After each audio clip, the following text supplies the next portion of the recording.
Hello everyone, welcome back to my daily cooking blogs. ಇದು ನಾನು ಮಂಗಳವಾರದ cooking ಬ್ಲಾಗ್ನ upload ಮಾಡ್ತಾ ಇದ್ದೀನಿ. ತುಂಬ ದಿನ ಆಗಿತ್ತು, ಲಾಂಗ್ ಗ್ಯಾಪ್ ಆಗೋಗಿತ್ತು ಮತ್ತೆ. ಸೊ ಸ್ವಲ್ಪ ವೀಡಿಯೋಗಳೆಲ್ಲ ಪೆಂಡಿಂಗ್ ಇತ್ತು, ವರ್ಕ್ಗಳು ಪೆಂಡಿಂಗ್ ಇತ್ತು. ಸೊ ಅದೆಲ್ಲ ಸ್ವಲ್ಪ ಕಂಪ್ಲೀಟ್ ಮಾಡ್ಕೊಳ್ಳೋಣ ಅಂತ ಅಂದ್ಬಿಟ್ಟು ಸ್ವಲ್ಪ ಬ್ಯುಸಿಯಾಗಿದ್ದೆ ನಾನು. ಸೊ ಇವಾಗ ಬೆಳಗಿನ ತಿಂಡಿಗೆ ನಾನು ಮಾವಿನಕಾಯಿ ಚಿತ್ರಾನ್ನ ಮಾಡ್ತಾಯಿದ್ದೀನಿ. ಇವಾಗ ಮಾವಿನಕಾಯಿ ಸೀಸನ್ ಅಲ್ವಾ, ಚೆನ್ನಾಗಿ ಬರ್ತಾಯಿದೆ. ಅರ್ಧ ಮಾವಿನಕಾಯಿ ಸಾಕು, ಹಾಗಾಗಿ ಅರ್ಧ ಮಾತ್ರ ಮಾವಿನಕಾಯಿನ ಕಟ್ ಮಾಡಿ ತುರಿದು ಇಟ್ಕೊಂಡಿದ್ದೀನಿ. ಆ್ಯಂಡ್ ಇಲ್ಲಿ ರೈಸ್ ಫಸ್ಟೇ ಮಾಡಿಟ್ಕೊಂಡಿದ್ದೆ. ನಾನು ಯೂಸ್ ಮಾಡ್ತಾ ಇರೋದು ಪಾಲಿಶ್ಡ್ ರಾಜ್ಮುಡಿ ರೈಸು. ಸೊ ಸ್ವಲ್ಪ ಮೆತ್ತಗಿರುತ್ತೆ, ಇದು ತುಂಬ ಉದ್ರುದ್ರು ಬರೋದಿಲ್ಲ ಆ್ಯಂಡ್ ತುಂಬ ಟೇಸ್ಟಿಯಾಗಿರುತ್ತೆ. ಸೊ ಹಾಗಾಗಿ ಬಿಸಿ ಇದ್ದಾಗಲೇ ಕಲಿಸ್ಬಿಟ್ರೆ ಸ್ವಲ್ಪ ತುಂಬ ಮುದ್ದೆ ಥರ ಆಗುತ್ತೆ ಅಂತ ಸ್ವಲ್ಪ ಒಂದು 5-10 ನಿಮಿಷ ಆರಕ್ಕೆ ಬಿಡ್ತಾಯಿದ್ದೀನಿ. ಅದು ಒಂದು ಅಗಲವಾಗಿರೋವಂಥ ಪಾತ್ರೆಗೆ ಹಾಕಿ. ಆ್ಯಕ್ಚುಲಿ ನಾನು ಚಪಾತಿನೋ ಪೂರಿನೋದು ಆ ಥರ ಮಾಡೋಣ ಅಂತ ಅಂದ್ಕೊಂಡಿದ್ದೆ. ಆದರೆ ಹಿಂದಿನ ದಿನ ತುಂಬಾ ಜೋರು ಮಳೆ ಗಾಳಿ ಎಲ್ಲ ಬಂದು ಇಡೀ ನೈಟ್ ಪೂರ್ತಿ ಕರೆಂಟೇ ಇರಲಿಲ್ಲ. ಆ್ಯಂಡ್ UPS ಸಹ ಆಫ್ ಆಗೋಗಿತ್ತು. ಬೆಳಗ್ಗೆ ಎದ್ದು ಮಸಾಲೆ ರುಬ್ಬೋದಕ್ಕೂ ಏನಕ್ಕೂ ಕರೆಂಟೇ ಇಲ್ಲದೆ ಇರೋ ಹಾಗಾಯಿತು. ಹಾಗಾಗಿ ಯಾವುದಾದ್ರೂ ರೈಸ್ ಐಟಮ್, ಪುಳಿಯೋಗರೆ ಅಥವಾ ಚಿತ್ರಾನ್ನ ಮಾಡಿಬಿಡೋಣ ಅಂತ ಅಂದ್ಬಿಟ್ಟು ಇಲ್ಲಿ ಇದು ಸಡನ್ ಪ್ಲ್ಯಾನ್ ಆಗಿದ್ದು. ಮಾವಿನಕಾಯಿ ಚಿತ್ರಾನ್ನಕ್ಕೆ ನಾರ್ಮಲಾಗಿ ಮಾಡೋವಂಥ ಒಗ್ಗರಣೆನೇ. ಫಸ್ಟು ಕಡಲೆ ಬೀಜನ ಫ್ರೈ ಮಾಡಿ ಅನ್ನಕ್ಕೆ ಸೇರಿಸ್ಬಿಟ್ಟಿದ್ದೀನಿ. ನೆಕ್ಸ್ಟ್ ಅದೇ ಎಣ್ಣೆಗೆ ಸಾಸಿವೆ, ಕಡಲೆಬೇಳೆ, ಉದ್ದಿನಬೇಳೆ, ಜೀರಿಗೆ, ಹಸಿರು ಮೆಣಸಿನ್ಕಾಯಿ, ಸ್ವಲ್ಪ ಬೆಳ್ಳುಳ್ಳಿ, ಕರಿಬೇವಿನ ಸೊಪ್ಪು, ಈರುಳ್ಳಿ ಎಲ್ಲವನ್ನು ಹಾಕಿ ಅರಿಶಿನ ಪುಡಿನ ಹಾಕಿ ಈರುಳ್ಳಿ ಒಂದು 10-15 ಸೆಕೆಂಡ್ ಫ್ರೈ ಮಾಡ್ಕೊಂಡಿದ್ದ ನಂತರ ತುರಿದಿರೋವಂಥ ಮಾವಿನಕಾಯಿ ಹಾಕ್ತಾಯಿದ್ದೀನಿ. ಆಮೇಲೆ ಅನ್ನದ ಕ್ವಾಂಟಿಟಿ ನೋಡಿಕೊಂಡು ರುಚಿಗೆ ತಕ್ಕಷ್ಟು ಉಪ್ಪನ್ನು ಸೇರಿಸ್ತಾ ಇದ್ದೀನಿ. ಮಧ್ಯಾಹ್ನಕ್ಕೂ ಏನಾದರೂ ಪ್ಯಾಕ್ ಮಾಡಿ ಕಳಿಸೋ ಹಾಗಿದ್ರೆ ಮಾವಿನಕಾಯಿ ಮತ್ತು ತೆಂಗಿನಕಾಯಿ ಹಾಕಿರ್ತೀವಲ್ವ, ಚೆನ್ನಾಗಿ ಅದನ್ನು ಹುರ್ಕೋಬೇಕು. ಇಲ್ಲ ಬೆಳಗ್ಗೆ ತಿಂಡಿಗೆ ಮಾತ್ರ ಖಾಲಿ ಆಗುವಷ್ಟು ಮಾಡಿದರೆ ನೀವು ಜಸ್ಟ್ ಅನ್ನಕ್ಕೆ ಹಾಕಿ ಕಲಸಿದ್ರೆ ಸಾಕಾಗುತ್ತೆ. ಮಾವಿನಕಾಯಿನ ಒಂದು 5 ನಿಮಿಷ ನಾನು ಚೆನ್ನಾಗಿ ಫ್ರೈ ಮಾಡಿದ್ದೆ. ಆಮೇಲೆ ಒಂದು ಹಿಡಿ ಆಗುವಷ್ಟು ಹಸಿ ತೆಂಗಿನಕಾಯಿನ ಸಹ ಹಾಕಿಬಿಟ್ಟು ನೀಟಾಗಿ ಒಂದು 2-3 ನಿಮಿಷ ಆದರೂ ಅದೊಂದು ಸ್ವಲ್ಪ ಹಸಿ ವಾಸನೆ ಹೋಗೋವರೆಗೂ ಫ್ರೈ ಮಾಡಿಕೊಂಡು ತೆಗೆದಿಟ್ಕೊತಾ ಇದ್ದೀನಿ. ನೋಡಿ, ಇವಾಗ ರೈಸಿಗೆ ಈ ಮಿಕ್ಸ್ಚರನ್ನ ಮಿಕ್ಸ್ ಮಾಡ್ತಾಯಿದ್ದೀನಿ. ಇಷ್ಟು ರೈಸ್ಗೆ ಈ ಪ್ರಮಾಣದ್ದು ಚಿತ್ರಾನ್ನದ ಗೊಜ್ಜು ಸಾಕಾಗುತ್ತೆ. ನಾನು ಯಾವಾಗಲೂ ಆವಾಗವಾಗ ಎಷ್ಟು ಬೇಕೋ ಅಷ್ಟೇ ಮಾಡ್ಕೊತೀನಿ. ಚಿತ್ರಾನ್ನದ ಗೊಜ್ಜು, ಪುಳಿಯೋಗರೆ ಗೊಜ್ಜು ಆ ರೀತಿ ಎಲ್ಲ ಮಾಡಿಬಿಟ್ಟು ಫ್ರಿಜ್ನಲ್ಲಿ ಇಟ್ಕೊಳ್ಳಲ್ಲ ನಾನು. ಆ್ಯಂಡ್ ಪುಳಿಯೋಗರೆ ಅಂತೂ ತುಂಬಾ ಅಪರೂಪ. ನಮ್ಮ ಮನೆಯಲ್ಲಿ ತಿಂಗ್ಳಿಗೆ 2 ಸಲ ಮಾಡ್ತೀನಿ ಅಷ್ಟೇ. ಸೊ ಹಾಗಾಗಿ ಇನ್ಸ್ಟೆಂಟಾಗೇ ಪೌಡರ್ನ ಮಾಡ್ಕೊಬಿಟ್ಟು ತಯಾರು ಮಾಡಿಬಿಡ್ತೀನಿ ಬೇಗ. ಅಷ್ಟಾಗಿ ಇಷ್ಟಪಡಲ್ಲ ನಮ್ಮ ಮನೆಯಲ್ಲಿ. ಚಿತ್ರಾನ್ನ ಆದರೆ ನನಗಂತೂ ತುಂಬಾ ಇಷ್ಟ. 3 ಹೊತ್ತು ಚಿತ್ರಾನ್ನ ಕೊಟ್ಟರು ತಿಂತೀನಿ. ವೆರೈಟಿ ಚಿತ್ರಾನ್ನದಲ್ಲಿ ಇಂಥದ್ದೇ ಅಂತ ಇಲ್ಲ, ತುಂಬ ವೆರೈಟೀಸ್ ಇದೆ. ಬಟಾಣಿ ಚಿತ್ರಾನ್ನ, ಮಾವಿನಕಾಯಿ ಚಿತ್ರಾನ್ನ, ನಾರ್ಮಲ್ ನಿಂಬೆಹಣ್ಣಿನ ಚಿತ್ರಾನ್ನ. ಸೊ ಇವತ್ತು ಮಾವಿನಕಾಯಿ ಚಿತ್ರಾನ್ನ ರೆಡಿಯಾಗಿದೆ ನೋಡಿ, ಸಕ್ಕತ್ತಾಗಿದೆ ನೋಡೋದಕ್ಕೆ.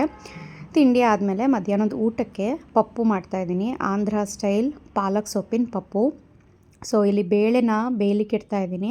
ಫ್ರೆಶ್ಶಾಗಿ ಹಸುವಿನ ತುಪ್ಪಕ್ಕೆ ತುಂಬ ಆರ್ಡರ್ಸ್ ಬಂದಿತ್ತು, ಹಾಗಾಗಿ ಹಸುವಿನ ತುಪ್ಪ ಕಾಯಿಸಿ ಇಟ್ಟಿದ್ದೆ. ತುಪ್ಪನೇ ಒಂದು ಸ್ಪೂನ್ ಆಗುವಷ್ಟು ಬೇಳೆಗೆ ಹಾಕಿ, ಇಲ್ಲ ಅಂದ್ರೂ 5-6 ವಿಸಿಲ್ ಕೊಟ್ಟು ಬೇಯಿಸ್ಕೋಬೇಕು. ಏಕೆಂದರೆ ಪಪ್ಪು ಆಗಿರೋದ್ರಿಂದ ದಾಲ್, ನಮ್ಮ ಕಡೆ ತೊವ್ವೆ ಅಂತ ಹೇಳ್ತಾರೆ, ಆಂಧ್ರ ಕಡೆ ಪಪ್ಪು ಅಂತ ಹೇಳ್ತಾರೆ, ನಾರ್ತ್ ಇಂಡಿಯಾ ಕಡೆ ದಾಲ್ ಅಂತ ಹೇಳ್ತಾರೆ. ಸೊ ಇಲ್ಲಿ ತೊವ್ವೆ ಮಾಡ್ತಾ ಇರೋದ್ರಿಂದ ಬೇಳೆ ಜಾಸ್ತಿ ಇರಬೇಕು ಆ್ಯಂಡ್ ಬೇಳೆಗೆ ನೀರಿನ ಪ್ರಮಾಣ ಕಡಿಮೆ ಇರಬೇಕು. 5-6 ವಿಸಲ್ ಕೊಟ್ಟು ಬೇಯಿಸ್ಕೊಂಡಿದ್ದೀನಿ. ಜಸ್ಟ್ ಈ ರೀತಿ ಸೌಟಿಂದ ಮ್ಯಾಶ್ ಮಾಡಿಬಿಟ್ರೆ ಸಾಕು, ನೀಟಾಗಿ ಸಾಫ್ಟಾಗಿಬಿಡುತ್ತೆ ಬೇಳೆ. ಇವಾಗ ಬೇರೆ ಒಂದು ಪಾತ್ರೆಗೆ ಸ್ವಲ್ಪ ಎಣ್ಣೆ ಹಾಕಿ ಸಾಸಿವೆ, ಜೀರಿಗೆ ಮತ್ತು ಜಜ್ಜಿಟ್ಕೊಂಡಿರೋವಂಥ ಬೆಳ್ಳುಳ್ಳಿ, ಕರಿಬೇವಿನ ಸೊಪ್ಪು, ಸಣ್ಣದಾಗಿ ಕಟ್ ಮಾಡಿ ಇಟ್ಕೊಂಡಿರೋವಂಥ ಹಸಿರು ಮೆಣಸಿನ್ಕಾಯಿ 3 ಹಾಕ್ತಾಯಿದ್ದೀನಿ. ಒಣಮೆಣಸಿನ್ಕಾಯಿ ಒಂದು 3.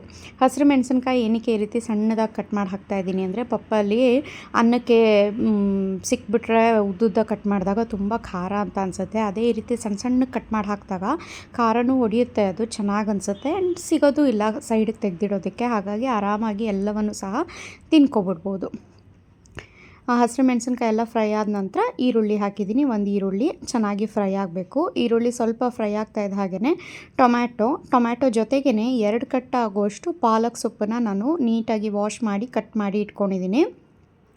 ಮೊದಲಿಗೆ ನೋಡೋದಕ್ಕೆ ಸ್ವಲ್ಪ ಜಾಸ್ತಿ ಅಂತ ಅನಿಸುತ್ತೆ, ಆದರೆ ಅದು ಫ್ರೈ ಆದಮೇಲೆ ಇಷ್ಟು ಆಗಿಬಿಡುತ್ತೆ.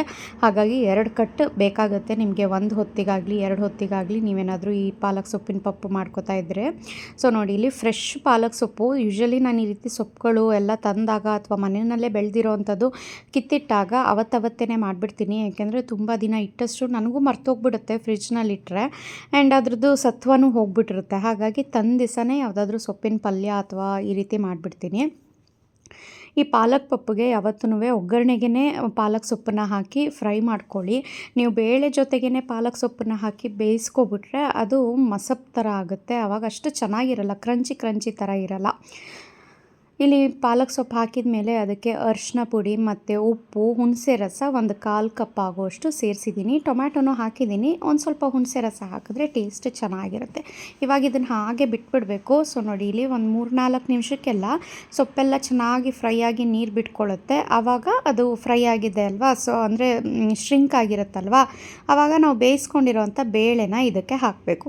ನೀರು ನೋಡಿಕೊಂಡು ಅಡ್ಜಸ್ಟ್ ಮಾಡ್ಕೊಳ್ಳಿ. ಇದು ಪಪ್ಪು ಏನಿದೆ ಇದು ತಣ್ಣಗಾಗ್ತಾ ಸ್ವಲ್ಪ ಗಟ್ಟಿ ಆಗ್ತಾ ಹೋಗುತ್ತೆ. ಅಂದರೆ ಇವಾಗ ನೀವು 12 ಗಂಟೆ ಹಾಗೆ ಅಡುಗೆ ಮಾಡಿ 2 ಗಂಟೆಗೆ ಊಟ ಮಾಡ್ತೀರಾ ಅಂತ ಅಂದರೆ ಸ್ವಲ್ಪ ನೀರನ್ನು ಹಾಕ್ಕೊಂಡೇ ಇರಿ. ಆವಾಗ 2 ಗಂಟೆ ಅಷ್ಟರಲ್ಲಿ ಕರೆಕ್ಟಾಗಿರುತ್ತೆ ನಿಮಗೆ ಪಪ್ಪು ತಿನ್ನಬೇಕಾದ್ರೆ, ಅದು ಹದ ಕರೆಕ್ಟಾಗಿರುತ್ತೆ. ನಾನು ಹಾಗೇ ಮಾಡ್ತಾ ಇರೋದು. ಹಾಗಾಗಿ ಇನ್ನೊಂದು ಸ್ವಲ್ಪ ನೀರನ್ನು ಹಾಕಿ ಕುದಿಸ್ತಾ ಇದ್ದೀನಿ. ಒಂದು ಕುದಿ ಬರ್ತಿದ್ದ ಹಾಗೇ ಸ್ಟವ್ನ ಆಫ್ ಮಾಡಿಕೊಂಡ್ರೆ ಆಯಿತು, ಅಷ್ಟೇ. ಅದಕ್ಕೇನು ಖಾರದ ಪುಡಿ ಆಗಿರಲಿ ಏನು ಹಾಕೋದು ಬೇಡ ಅದಕ್ಕೆ. ಸೊ ಇಲ್ಲಿ ಪಾಲಕ್ ಸೊಪ್ಪಿನ ಪಪ್ಪು ರೆಡಿ ಆಯಿತು. ಬೆಳಗ್ಗೆ ಮಾವಿನಕಾಯಿ ಚಿತ್ರಾನ್ನ ಮಾಡಿದ್ದೆ ಅಲ್ವಾ, ಇನ್ನೊಂದು ಅರ್ಧ ಮಾವಿನಕಾಯಿ ಮಿಕ್ಕಿತ್ತು. ಸೊ ಬಿಸಿ ಉಪ್ಪಿನಕಾಯಿ ಮಾಡಿಬಿಡೋಣ ಅಂತ ಇನ್ಸ್ಟೆಂಟ್ ಉಪ್ಪಿನಕಾಯಿನ ಇಲ್ಲಿ ರೆಡಿ ಮಾಡ್ಕೊತಾ ಇದ್ದೀನಿ. ಒಂದು ಸ್ವಲ್ಪ ಉಪ್ಪು, ಖಾರದ ಪುಡಿ ಮತ್ತು ಸಾಸಿವೆ, ಮೆಂತ್ಯ, ಜೀರಿಗೆ ಪುಡಿನ ಕುಟಾಣಿಯಲ್ಲಿ ಕುಟ್ಟಿ ಹಾಕಿದ್ದೀನಿ. ಅದಕ್ಕೆ ಇಂಗು, ಅರಿಶಿನ ಪುಡಿ ಹಾಕಿ ಬಿಸಿಯಾಗಿರೋವಂಥ ಎಣ್ಣೆ, ಅದಕ್ಕೊಂದು ಸ್ವಲ್ಪ ಸಾಸಿವೆ ಒಗ್ಗರಣೆ ಹಾಕಿ ಮಿಕ್ಸ್ ಮಾಡಿಬಿಟ್ರೆ ದಿಢೀರ್ ಉಪ್ಪಿನಕಾಯಿ ರೆಡಿನೇ ಆಗೋಗುತ್ತೆ. ಒಂದು ವಾರ 15 ದಿವಸ ಆರಾಮಾಗಿ ತಿನ್ಬೋದು ಇದನ್ನು. ಬಿಸಿ ಅನ್ನಕ್ಕೆ, ಮೊಸರನ್ನಕ್ಕೆ ಎಲ್ಲ ಸಕ್ಕತ್ತಾಗಿರುತ್ತೆ. ಸಾಮಾನ್ಯ ಅರ್ಧ ಮಾವಿನಕಾಯಿ ಉಳಿದಾಗ ಈ ರೀತಿ ಮಾಡಿ ಇಟ್ಕೊತಾ ಇದ್ದರೆ ಡಬ್ಬಿಗಳು ತುಂಬೋದೇ ಗೊತ್ತಾಗಲ್ಲ. ಮಾವಿನಕಾಯಿ ಸೀಸನ್ ಇದ್ದಾಗ ಈ ರೀತಿ ಮಾವಿನಕಾಯಿ ಉಪ್ಪಿನಕಾಯಿ ಮಾಡಿ ಇಟ್ಕೊಬಿಡಿ, ಸಕ್ಕತ್ತಾಗಿರುತ್ತೆ. ಸಣ್ಣದಾಗಿ ಕಟ್ ಮಾಡ್ಕೊಬಿಡ್ಬೇಕು ಅಷ್ಟೇ. ಹಾಗೆಯೇ ಮಧ್ಯಾಹ್ನದ ಊಟಕ್ಕೆ ನಾನು ಒಂದು ಸ್ವಲ್ಪ ಕ್ಯಾರೆಟ್ ಕೋಸಂಬರಿನೂ ಸಹ ಮಾಡ್ಕೊಂಡಿದ್ದೆ. ಕ್ಯಾರೆಟ್ನ ತುರಿದಿಟ್ಟಿದ್ದೆ, ಅದಕ್ಕೊಂದು ಅರ್ಧ ಗಂಟೆ ನೆನೆಸಿರೋಂಥ ಹೆಸರು ಬೇಳೆ ಹಾಕಿದ್ದೆ. ಒಂದು ಸ್ವಲ್ಪ ಕರಿಬೇವಿನ ಸೊಪ್ಪು, ಕೊತ್ತಂಬರಿ ಸೊಪ್ಪು ಮತ್ತು ಮೇಲೊಗ್ಗರಣೆ ಕೊಟ್ಟಿದ್ದೀನಿ. ಎಣ್ಣೆ, ಸಾಸಿವೆ, ಜೀರಿಗೆ, ಕಡಲೆಬೇಳೆ ಹಾಕಿ. ಖಾರಕ್ಕೆ ನಾನಿಲ್ಲಿ ಪೆಪ್ಪರ್ ಪೌಡರ್ನ ಯೂಸ್ ಮಾಡ್ತಾಯಿದ್ದೀನಿ. ಹಸಿರು ಮೆಣಸಿನ್ಕಾಯಿನ ಹಾಕ್ತಾಯಿಲ್ಲ. ಹಸಿರು ಮೆಣಸಿನ್ಕಾಯಿ ಹಾಕಿದ್ರೆ ತಿಂದಾಗ ಸ್ವಲ್ಪ ಖಾರ ಅನಿಸ್ಬಿಡುತ್ತೆ ಈ ಥರ ಕೋಸಂಬರಿಗಳಲ್ಲೆಲ್ಲ. ಹಾಗಾಗಿ ಪೆಪ್ಪರ್ ಪೌಡರ್ನ ಹಾಕಿಬಿಟ್ಟು ನೀಟಾಗಿ ಸ್ವಲ್ಪ ಉಪ್ಪನ್ನು ಹಾಕಿ ಕಾಯಿ ತುರಿ ಹಾಕಿ ಕಲಿಸ್ಬಿಟ್ರೆ ಸಖತ್ ಟೇಸ್ಟಿಯಾಗಿರೋವಂಥ ಕ್ಯಾರೆಟ್ ಮತ್ತು ಹೆಸರುಬೇಳೆ ಕೋಸಂಬರಿ ರೆಡಿ. ತುಂಬ ಟೇಸ್ಟಿಯಾಗಿರುತ್ತೆ, ಒಂಥರ ಕೋಲ್ಡ್ ಅಂತ ಅನ್ನಿಸ್ತಾ ಇರುತ್ತೆ. ಬೇಸಿಗೆಗೆ ಸಖತ್ ಹೆಲ್ದಿ ರೆಸಿಪಿ. ಸೊ ಒಂದು ಕೋಸಂಬರಿ ಆಯಿತು, ದಾಲಲ್ಲಿ ಸೊಪ್ಪಿದೆ, ಸಖತ್ ಟೇಸ್ಟಿಯಾಗಿರುತ್ತೆ. ಸೊ ಮಧ್ಯಾಹ್ನದ ಊಟದ್ದು ಹಾಗಿತ್ತು. ಹಾಗೆಯೇ ಸಂಜೆ ಆಗ್ತಿದ್ದ ಹಾಗೆಯೇ ಹೂಗಳಿಗೆಲ್ಲ ಗಿಡಗಳಿಗೆ ನೀರು ಹಾಕೋಣ ಅಂತ ನಾನು ಟೆರೆಸಲ್ಲಿ ಬಂದಿದ್ದೆ. ಇವತ್ತು ಟೆರೆಸಲ್ಲಿರೋವಂಥ ಯಾವುದೇ ಗಿಡನ ನಾನು ಅಂದರೆ ಹೂಗಳನ್ನ ಕಿತ್ತಿಲ್ಲ, ಏಕೆಂದರೆ ಕೆಳಗಡೆನೇ ತುಂಬ ಹೂ ಬಿಟ್ಟಿತ್ತು. ಹಾಗಾಗಿ ಟೆರೆಸಲ್ಲಿ ಹಾಗೆ ಇರಲಿ ಅಂತ ಅಂದ್ಬಿಟ್ಟು ಹಾಗೇ ಬಿಟ್ಟಿದ್ದೆ. ಸಂಜೆ ಅಂದರೆ ಒಂದು 7 ಗಂಟೆ 8 ಗಂಟೆ ಹಾಗೆಲ್ಲ ನಾನು ಪಾರ್ಸಲ್ ಕಳಿಸ್ಬೇಕಲ್ವಾ, ಹಾಗಾಗಿ ಲಡ್ಡು ಆರ್ಡರ್ಸ್ ತುಂಬಾ ಬಂದಿತ್ತು ಅಂತ ಲಡ್ಡು ಪ್ಯಾಕ್ ಮಾಡ್ತಾಯಿದ್ದೀನಿ. ಇವಾಗ ಲಡ್ಡುಗೆ ನಾನು ಬೇರೆ ಬಾಕ್ಸ್ನ ತೊಗೊಂಡಿದ್ದೀನಿ. ಅಂದರೆ ಔಟ್ ಆಫ್ ಹಾಸನ್ ಕಳಿಸ್ಬೇಕು ಅಂತ ಅಂದರೆ ಇಲ್ಲಿ ನನಗೆ ಹಾಸನವರೇ ಇಬ್ಬರು ಕಾಲ್ ಮಾಡಿದರು ಮನೆಗೆ ಬಂದು ಕಲೆಕ್ಟ್ ಮಾಡ್ಕೋತೀವಿ ಅಂತ. ಸೊ ಹಾಗಾಗಿ ಅವರಿಗೋಸ್ಕರ ಅಂತ ನಾನು ಮನೆಗೆ ಬಂದು ಕಲೆಕ್ಟ್ ಮಾಡ್ಕೋತಾರಲ್ಲ ಅಂತ ಈ ಬಾಕ್ಸಿಗೆ ನಾನಿಲ್ಲಿ ಪ್ಯಾಕ್ ಮಾಡ್ತಾಯಿದ್ದೀನಿ. ಆ್ಯಂಡ್ ನೀವು ಇಲ್ಲಿ ನೋಡ್ತಾ ಇರ್ಬೋದು, ಒಂದೊಂದು ಲಡ್ಡುನಲ್ಲೂ ತುಂಬಾ ಚೆನ್ನಾಗಿ ಡ್ರೈ ಫ್ರೂಟ್ಸ್ ಹೇರಳವಾಗಿರುತ್ತೆ. ಆ್ಯಂಡ್ ತುಂಬ ಜನ ನನಗೆ ಮೆಸೇಜ್ ಮಾಡಿ ಕೇಳ್ಕೊತಾ ಇದ್ದೀರಾ, ನನ್ನ ಮಗನ ಬರ್ಡೇ ಇದೆ, ಮಕ್ಳ ಬರ್ಡೇ ಇದೆ, ಹೊರಗಡೆ ಸಿಗೋವಂಥ ಅನ್ಹೆಲ್ದಿ ಸ್ವೀಟ್ಸು ಅದನ್ನೆಲ್ಲ ನನಗೆ ತಿನ್ಸೋದ್ರ ಬದಲು ನೀವು ಮನೆಯಲ್ಲೇ ಫ್ರೆಶ್ ಆಗಿ ತುಪ್ಪದಿಂದ ಮಾಡೋವಂಥ ಈ ಡೇಟ್ಸ್ ಆ್ಯಂಡ್ ಡ್ರೈ ನಟ್ಸ್ ಲಡ್ಡುನ ಆರ್ಡ್ರ್ ಮಾಡ್ಕೋತಾ ಇದ್ದೀನಿ ಮ್ಯಾಮ್, ಫ್ರೆಶ್ ಆಗಿ ಮಾಡಿಕೊಡಿ ಅಂತ.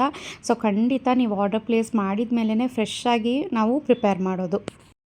ನಿಮಗೂ ಏನಾದರೂ ಈ ಡೇಟ್ಸ್ ಆ್ಯಂಡ್ ನಟ್ಸ್ ಲಡ್ಡು ಆಗಿರ್ಬೋದು, ಅಥವಾ ನಮ್ಮಲ್ಲಿ ಸಿಗೋವಂಥ ಪ್ಯೂರ್ ಹಸುವಿನ ಬೆಣ್ಣೆ ಅಥವಾ ಹಸುವಿನ ತುಪ್ಪ ಅಥವಾ ಎಮ್ಮೆ ತುಪ್ಪ ಏನಾದರೂ ಬೇಕು ಅಂತ ಅಂದಲ್ಲಿ ಈ ಸ್ಕ್ರೀನ್ ಮೇಲೆ ಕಾಣಿಸ್ತಾ ಇರೋವಂಥ ನಂಬರ್ಗೆ ವಾಟ್ಸಾಪ್ ಅಥವಾ ಕಾಲ್ ಮಾಡಿ ಆರ್ಡರ್ ಪ್ಲೇಸ್ ಮಾಡ್ಬೋದು.